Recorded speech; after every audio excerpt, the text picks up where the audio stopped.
Aona tuja kutumia hapa hivi. Igala wa mara yabava uno.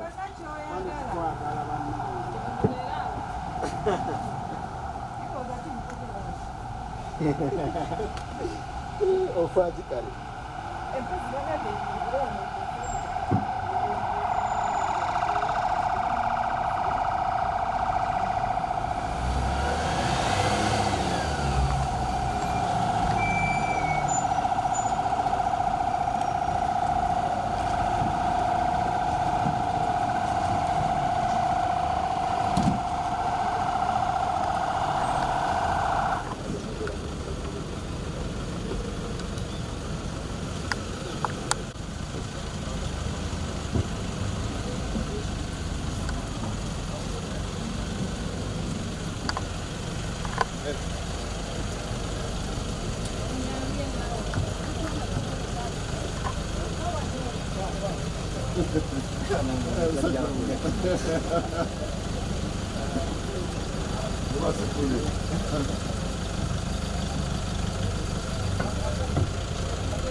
Tubadde twagumidde eri waggulu naye mu muddo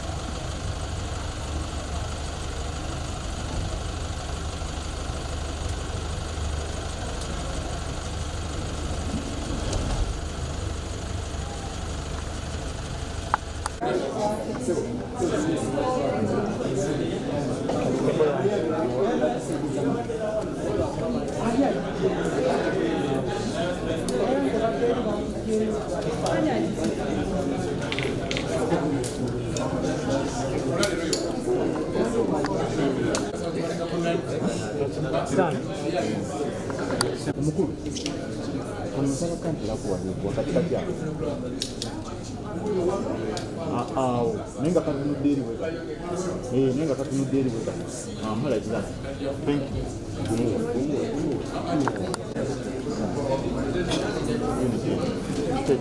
kifaananyi kwekiri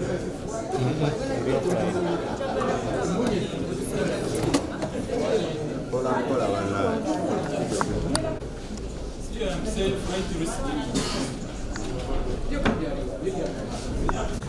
Joseph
Oyo mungu rekodi.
Please, your worship. My name is Kizza. Here the following counsel for the accused person. Starting from the respondents. We have Mr. Mpanga, Mr. Sekandaku, Mr. Mpanga,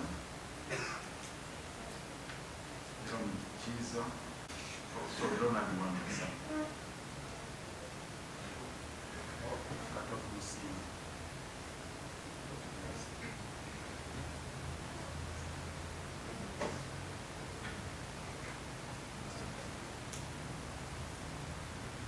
We are ready to receive your worship.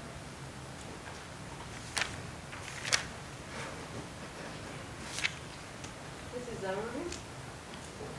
He's made an application before this court that I recuse myself from handling his Venus application number 1 in 2025.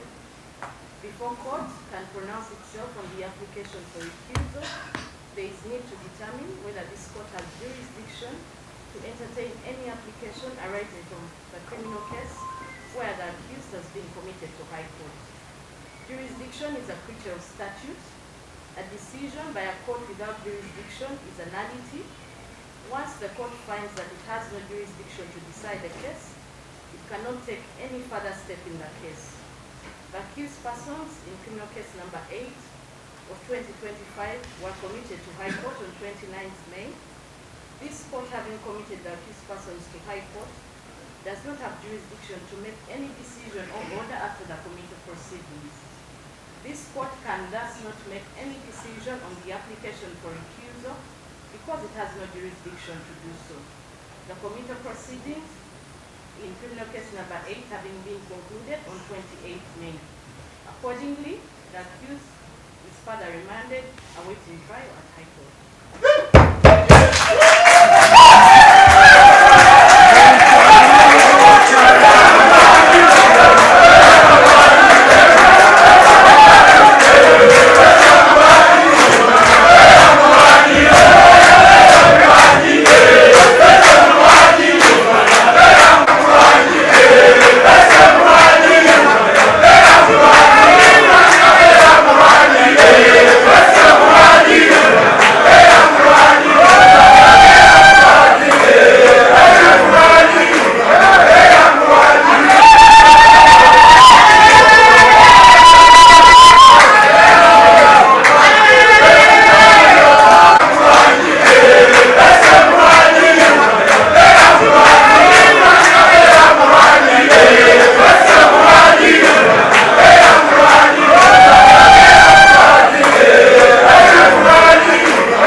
ntandike na Luganda.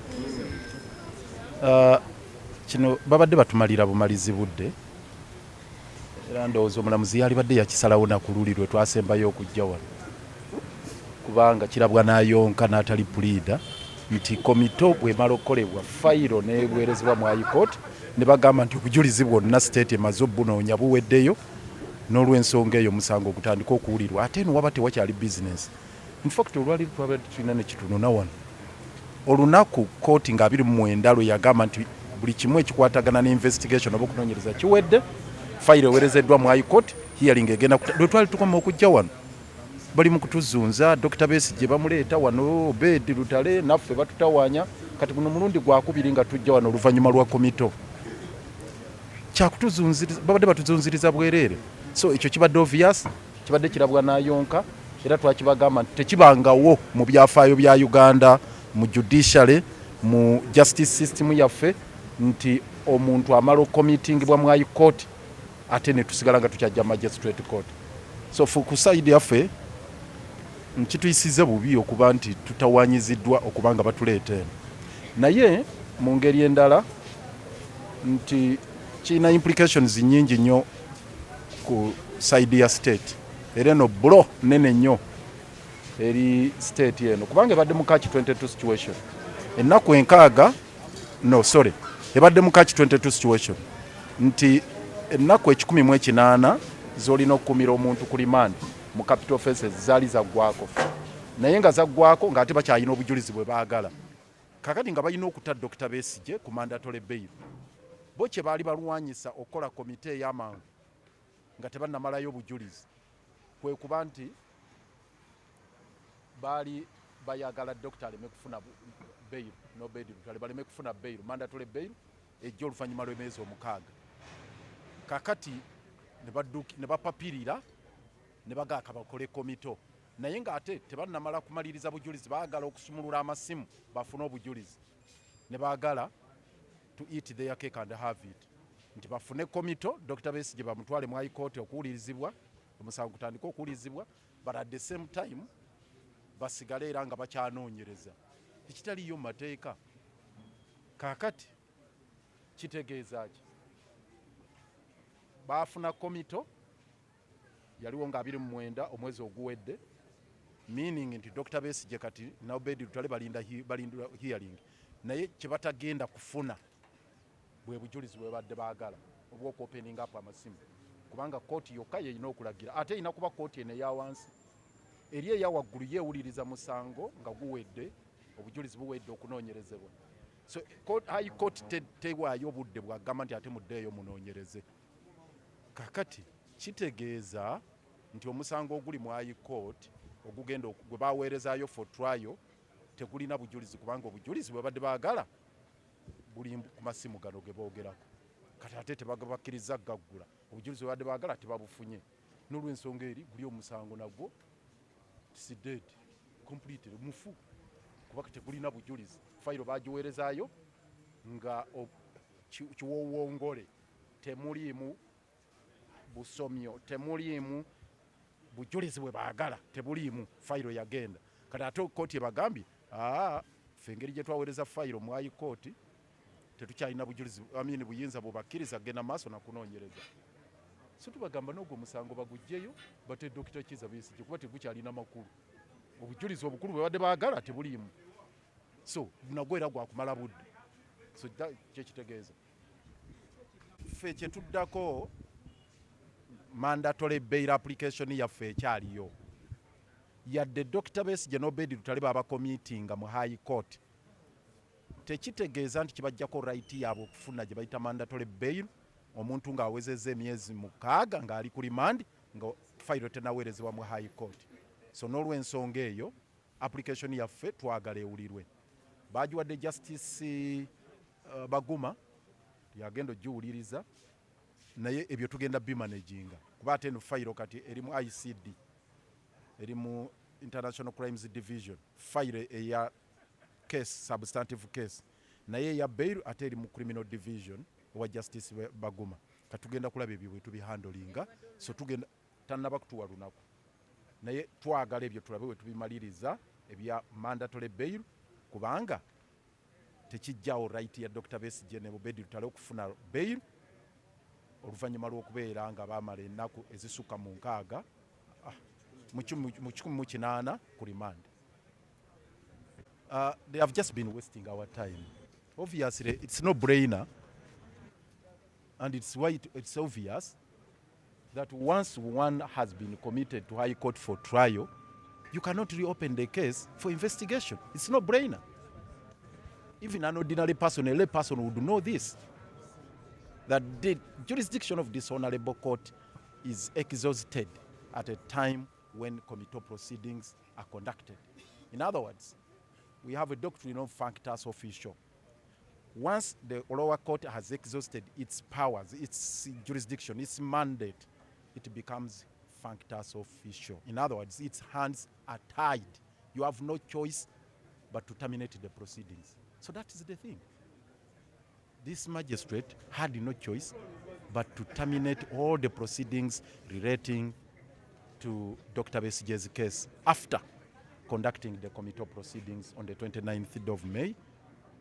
And this has been actually waste of time. But on the side of the case,